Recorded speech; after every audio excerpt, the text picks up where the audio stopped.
তো গাইস দেখেন ফাইনালি মোটামুটি পাইলে আমি অল্পটুক বাকি আছে। ওই যে পতাকার দেখা যায় গেটের সামনে, যেটা পতাকার আছে আমাদের ইন্ডিয়া পতাকার।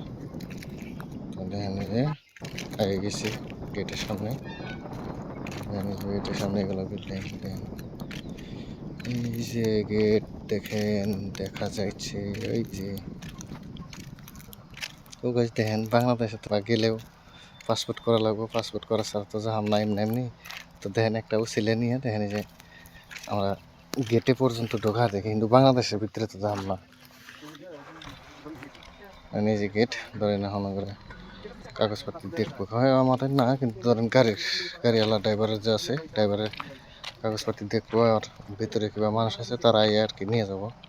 ওই জন্য গাড়ি ব্যাক করে যেখানে দাঁড়াইলাম। দেখেন ভিতরে ঢুকবো, দেখাবেন। তো হ্যালো গাইজ দেখেন এই যে লোকেশনটা একটু দেখি। ওই যে সাদা ওটা হলো বাংলাদেশ সীমানা। তো এই যে আমরা গেটে আছি। তো দেখেন এই যে গেটের ভিতরে ঢুকছি, যেমন ভিডিও করা হারি নাই।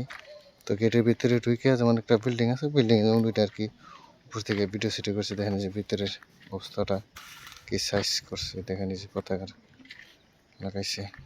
দেখেন যে সামনে এই মুহূর্তে দেখি। তো গাইজ দেখেন এই যে ভিতরে গেটের ভিতরে কিরকম ভাবে রাখছে। তো দেখেন এই যে এইগুলো ট্রাক, এগুলো সব বাংলাদেশের আপ ডাউন করে, এই জন্য ইন্টারাক্সে দেখেন পেট্রোল পাম্প লগে আছে। তো গাইস দেখতে থাকেন, এই যে সামনে দেখেন গেট দেখা যায়। তো ওই গেটের উমরাই বাংলাদেশ। তো এটা হলো মাঝখানের গেট। তো আমরা যেমন ফার্স্ট গেটে ঢুকছি আর কি।